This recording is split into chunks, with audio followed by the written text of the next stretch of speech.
मृत्यु के बाद 1 घंटे तक होती है। ये 7 घटनाएं बेचैनी और घबराहट से अचेत हो जाती आत्मा। गरुड़ पुराण मृत्यु के बाद शरीर भले भी नष्ट हो जाता है, लेकिन शरीर में मौजूद ऊर्जा यानी आत्मा समाप्त नहीं होती। मृत्यु के बाद कुछ समय तक आत्मा को अजीब अनुभव होते हैं जो उसके लिए कष्टदायी होती है। मृत्यु जीवन का वह सच है जिसे कोई मिटा नहीं सकता है। जिस प्राणी का जन्म पृथ्वी पर हुआ है, एक न एक दिन उसकी मृत्यु भी निश्चित है। मृत्यु के बाद शरीर नष्ट हो जाता है, इसलिए उसे जला दिया जाता है या दफना दिया जाता है। लेकिन आत्मा कभी समाप्त नहीं होती, बस एक शरीर से दूसरे शरीर में रूपांतरित होती रहती है। दोस्तों, आज का यह वीडियो बेहद ही खास एवं ज्ञानवर्धक है।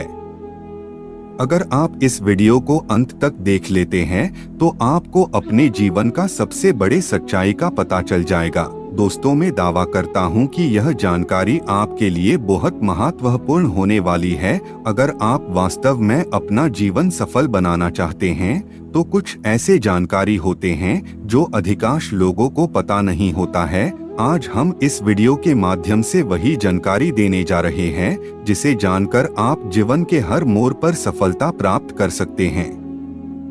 तो मित्रों, शरीर नश्वर है और आत्मा अमर इसलिए कहा जाता है कि शरीर नश्वर है और आत्मा अमर है। इस विषय में गीता में भगवान श्री कृष्ण कहते हैं कि आत्मा अमर और अविनाशी है, जिसे कोई शस्त्र काट नहीं सकता, पानी गला नहीं सकता, अग्नि इसे भस्म नहीं कर सकती और वायु इसे सुखा नहीं सकती। आत्मा वह है जो कर्मफल के अनुसार एक शरीर से दूसरे शरीर में भटकती रहती है। लेकिन क्या आप जानते हैं कि जैसे ही किसी की मृत्यु होती है तो 1 घंटे तक आत्मा के साथ कई तरह की अजीबोगरीब घटनाएं भी होती हैं। इन घटनाओं से आत्मा बेचैन और घबराहट से अचेत हो जाती है। गरुड़ पुराण में विस्तार पूर्वक बताया गया है कि मृत्यु के बाद 1 घंटे तक आत्मा के साथ क्या क्या घटित होता है। मृत्यु के बाद 1 घंटे तक होती है ये 7 घटनाएं। अचेत अवस्था। मृत्यु के बाद जब आत्मा शरीर से निकलती है तो कुछ समय के लिए अचेत अवस्था में रहती है। यह कुछ इस तरह का अनुभव होता है जैसे कोई मनुष्य बहुत परिश्रम करने के बाद खुद को थकान का साया गहरी नींद में महसूस करता है, लेकिन कुछ समय बाद फिर से सचेत हो जाती है।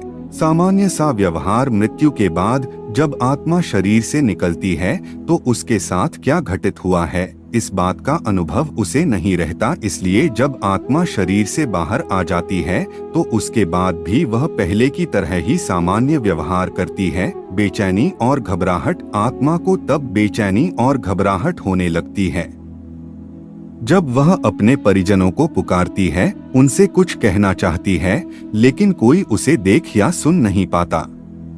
उसकी आवाज बस उसी तक ही रहती है। ऐसे में आत्मा घबरा जाती है।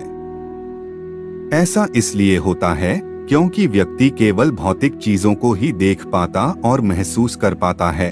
सांसारिक माया। आत्मा को शरीर त्यागने में दुख होता है, इसलिए वह अपने सगे संबंधियों से मिलने और बात करने की कोशिश करती है, लेकिन उसकी कोशिश नाकाम होती है। ऐसा इसलिए होता है क्योंकि आत्मा भी सांसारिक मोहमाया के जाल में फंसकर शरीर को छोड़ने में दुखी हो जाती है।